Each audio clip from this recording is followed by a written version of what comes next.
Hello, this is Di's Readings and Chats. Thank you for joining me. Today, I will be continuing to read an excerpt taken from the International Pictorial Police Journal, St. John, New Brunswick, Canada. Although the journal is not dated, we believe it was published about 1930. A source of entertainment was reading books and magazines in that era. This reading is entitled The Battle of Sydney Street.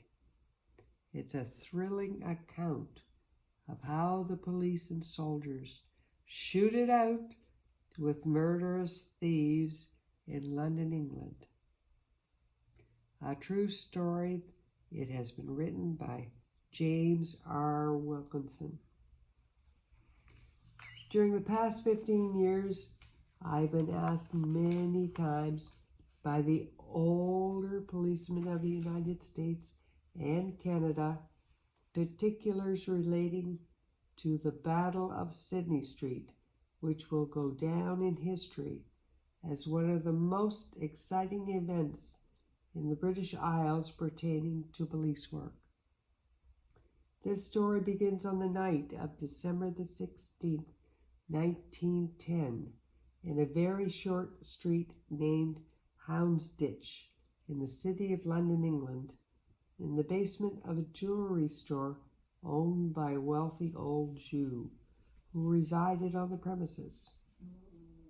About 11:15 p.m., he went down into the basement to examine the windows and a safety deposit box which was there, when he heard a strange noise under the floor of the basement, as if someone were digging.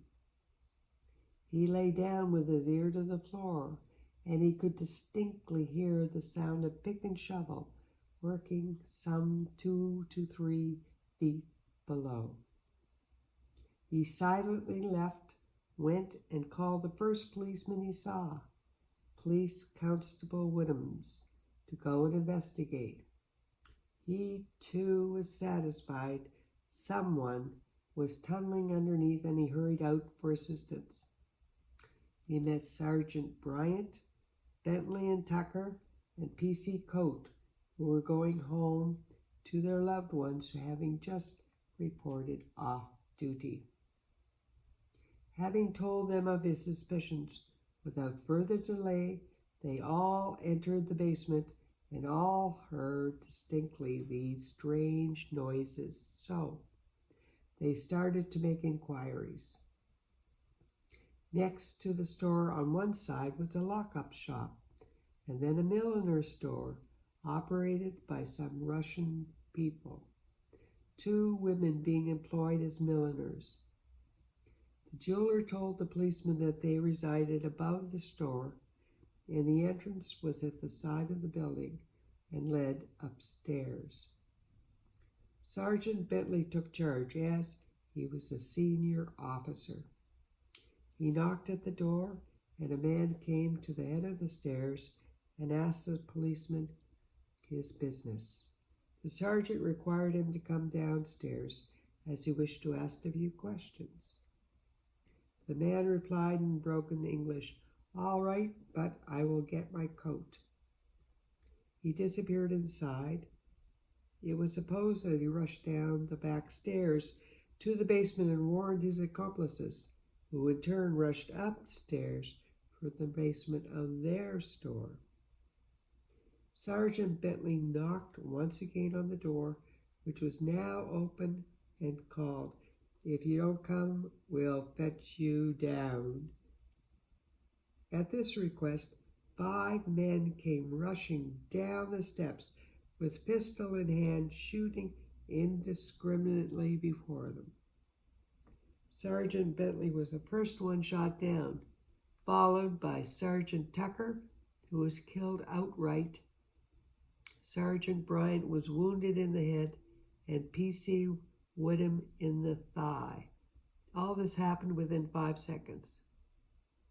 Only one officer, P.C. Coate, was left to show fight, and armed only with a baton, he rushed into the gang of desperados and almost succeeded in getting a gun from one of them when a shot was fired from an upper window and P.C. Coate fell dying to the ground. He had received 8 bullets in all in his body. Had this gallant man distinguished himself in the war as a soldier as in this, his next of kin would have received the Victoria Cross. One of the desperados, named George Gadstein, was shot in the excitement in the back by one of his friends.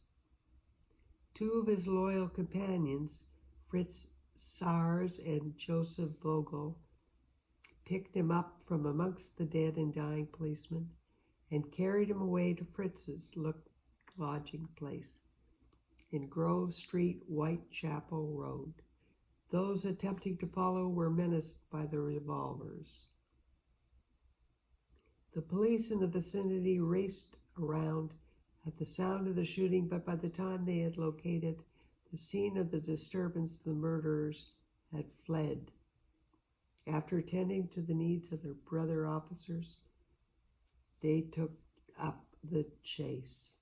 They investigated the premises and found that the milliner's store had just been blind and that a hole and tunnel had been dug from the milliner's store cellar under the lockup shop, leading to the basement of the jeweler's store, a distance of 21 feet.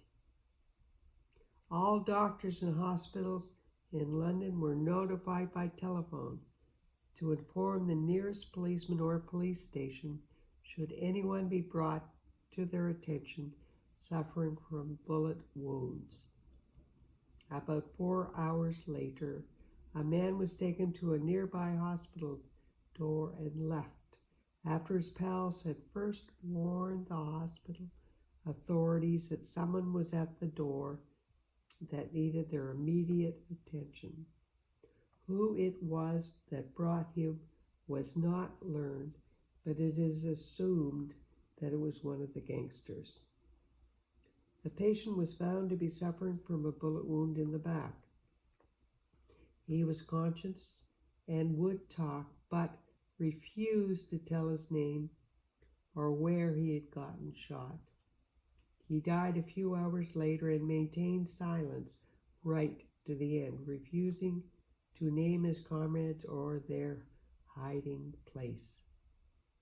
His picture was taken in the morgue, and circulars were posted in conspicuous places all over London and almost every city in the British Isles, offering a big reward to anyone who could identify the dead man. It was not long before a woman who had been a friend of his a few months previous, and he had thrown her aside for some other woman, informed the police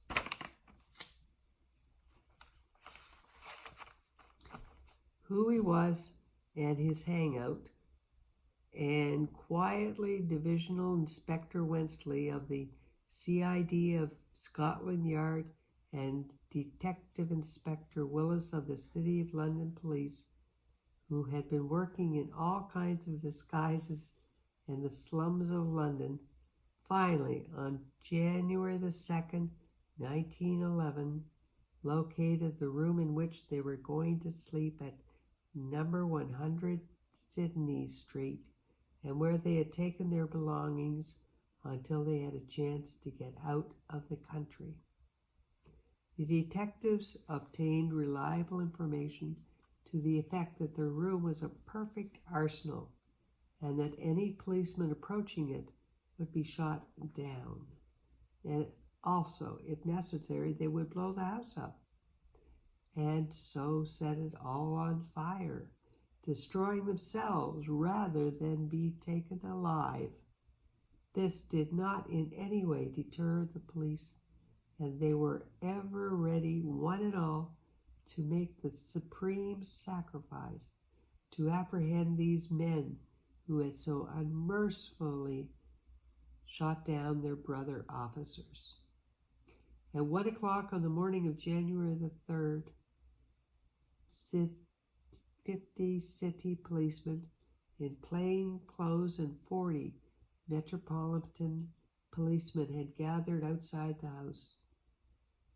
4 of them had Morris tube rifles firing .22 caliber cartridges obtained from the rifle range, and 15 had revolvers of an ancient type. Among them all there was not one weapon that could compare with the power and precision that was known to be in the hands of the fugitives. The police at that time never carried guns as we do in Canada and the US, but they had batons which were about 12 inches long and made of elm, and their fists were their only weapons. The only revolvers that could be found in the police station were those as a souvenir of a murder or a suicide, etc., and were on exhibit at a museum. The police had no experience with the revolvers and were consequently very poor at shooting. The inmates of the house were asked to quietly vacate the premises so as not to disturb the desperadoes who were sleeping in the front room. This they readily complied with, but unfortunately, an old couple who could not speak English had to be carried to a next-door neighbor's and protested violently. No doubt the fugitives knew what those noises meant. Finally, the houses opposite were cleared out, and then those on each side of the refuge of the murderers. This was a risky business, as the police did not know for what minute the street might be raked with deadly fire by the desperate men. When the old Big Ben of London struck 4 a.m., 100 policemen from the city police and 100 from the Metropolitan were marched up as reinforcements. These men were stationed all around in the buildings, and no one was allowed either in or out of the cordon. At 7:30 a.m., the 0 hour, a handful of detectives who had guarded the bedroom door knocked, and a voice called from within, "Who's there?" A detective, protected by a brick wall, answered, "The police, open the door." The answer was 9 bullets, which bored right through the bedroom door and buried themselves in an opposite door. The policemen knew that it would be useless to force their way in, as they would be mowed down. The man in charge of this body of men ordered them outside the building, owing to the fact that any moment the assassins may blow up the building. All was quiet in the street up to this time. Those on the outside had seen nothing. One officer seeking adventure crept up under the bedroom window, which was on the 2nd story, and threw a stone at the window in which the men were known to be. This was a signal for action, for the murderers threw the window up and raked the street from end to end with automatic pistols in either hand. The battle was now on. Police officers hastily made for cover, and when opportunity occurred, they would return the fire with their old blunderbusses and revolvers, augmented now by shotguns, and in a very few minutes their ammunition had been expended. Detective Sergeant Leeson, who was on a roof opposite, was seen by the assailants, and they shot at him several times, with the result he rolled over very badly wounded, and his terrible predicament was seen by Detective Inspector Wensley, who, at great risk to his own life, climbed on the roof to the rescue of Leeson They carried him away to safety amidst a hail of bullets. For this deed of bravery, at a later date, Inspector Wensley appeared before His Majesty King George V at Buckingham Palace and was presented with the King's Police Medal, which medal was founded by his father, King Edward VII. Great crowds of people were assembling every few minutes, and later more police were necessary to keep back these people out of danger. At frequent intervals, the gunman would lean out of the window and fire a barrage of bullets up and down the street. It was not safe for any person to show himself for one moment without risking his life needlessly. This incessant firing was kept up until around noon, when it was estimated that more than 1,000 shots had been fired by the desperadoes.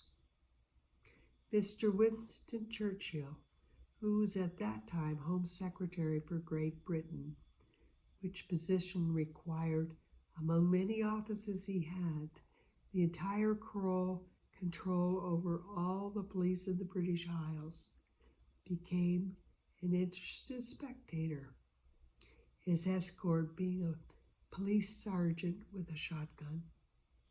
Many bullets spattered on the walls.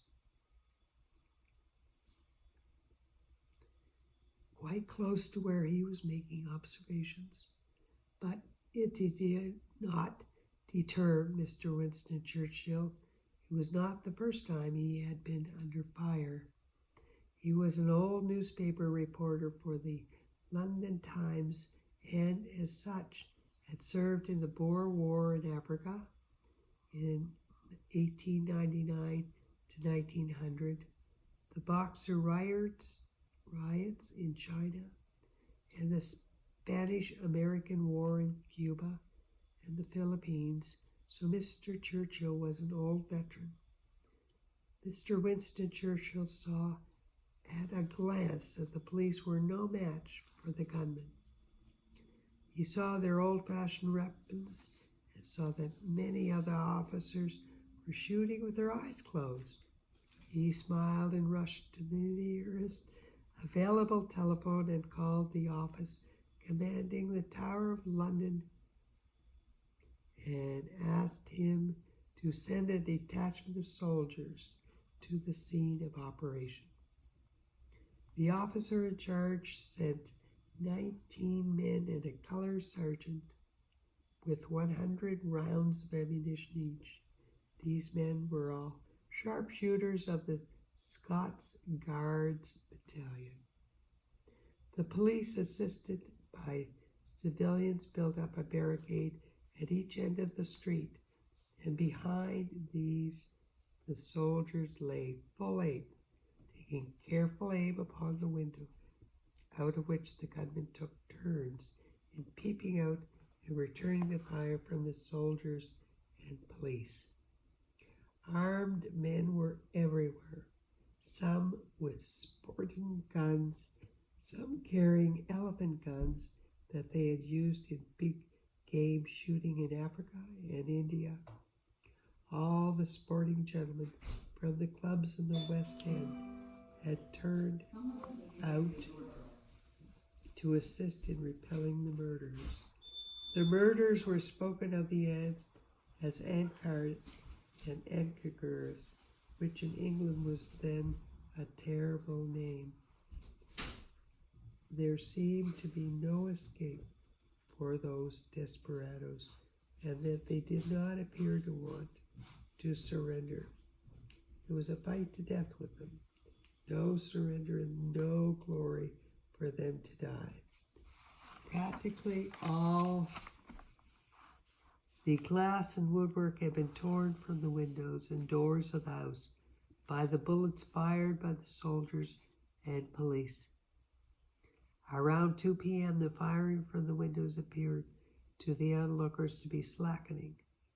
Their ammunition was either beginning to run short, or there was a consultation going on inside.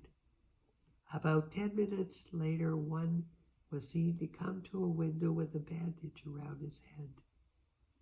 Apparently, he had been wounded. He fired 16 shots from his 2 automatics, and about 100 guns opened up on him, and was seen to stagger and fall. He fell over, evidently killed. Presently, smoke was seen to arise from the bedroom window, followed by flames. The police knew then that they were keeping to their promise to each other to destroy their lives rather than face British law courts, which would surely mean hanging at a later date for them. The flames began to crackle, roar, and all the upper part of the house was burning furiously. The police started to close in, but were driven for shelter again. The firing this time came from a lower window. The fire chief with all his firemen were anxious to get the hose going to wash the desperados out of the house, but the police would not allow them to go through the lines. The fire chief appealed to Mr. Winston Churchill, but he supported the police. It was seen that it would not be long before the house would be in flames from the ground floor, and that those who were in would either be cremated alive or have to come out through the window or door. All was excitement. Suddenly, a loud explosion was heard inside the house, and when the large amount of smoke had cleared away that had been made, it was seen that the house was completely wrecked. They had blown themselves up with the house by a bomb.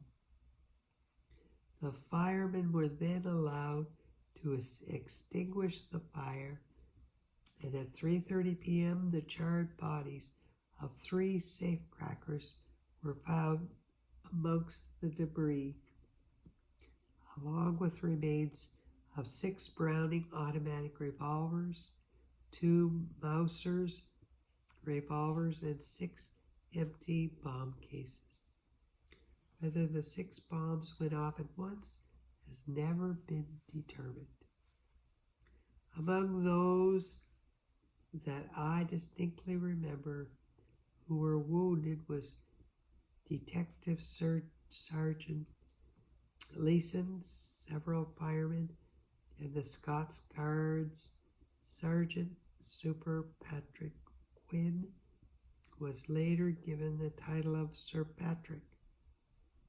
He was severely wounded and spent considerable time in hospital. So ended the famous Battle of Sydney Street, which will go down in history of the British police departments as one of the most outstanding and unparalleled police stories that can ever be told. No other similar case in the world is on record where a greater number of police officers in plain clothes and uniform were concentrated together upon one object of bringing about the downfall of desperate men. If my recollections are correct, there were 753 policemen within a radius of 400 yards from the scene of operations. One man as Peter the Painter, to his friends, correct name, Peter Picon, who it was believed at the time was the leader of this gang, made his escape from England within a few days of the shooting of the policeman at the jewelry store in Houndsditch, and up to this date has never been arrested for this charge. He is believed to be in the United States or Canada, somewhere.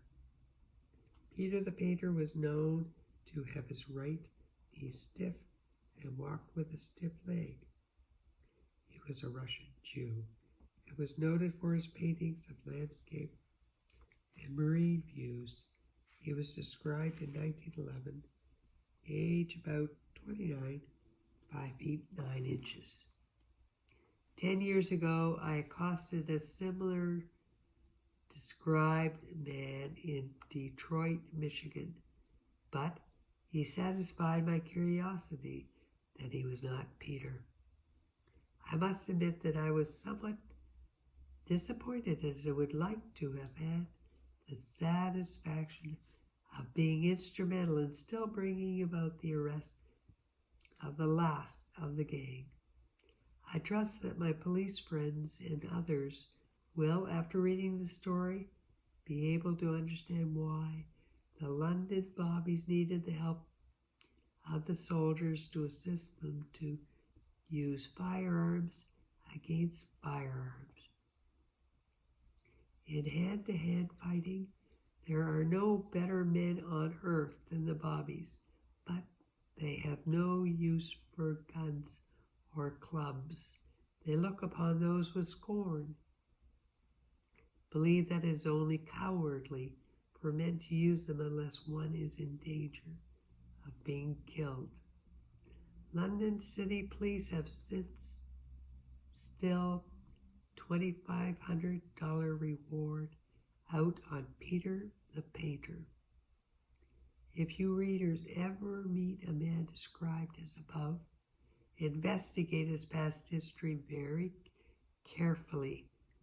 And if you think that he answers the requirements, get in touch with the Commissioner of the City Police Department, London, England. By doing this, you will be continuing the investigations started by those brave, unarmed police officers who met their untimely death by the hands of cowardly criminals almost 20 years ago.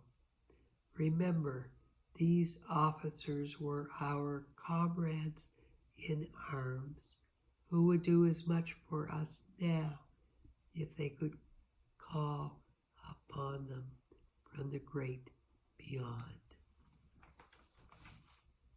So that ends part 2 of the International Pictorial Police Journal readings. So until we chat again, take care, and God bless you and our world.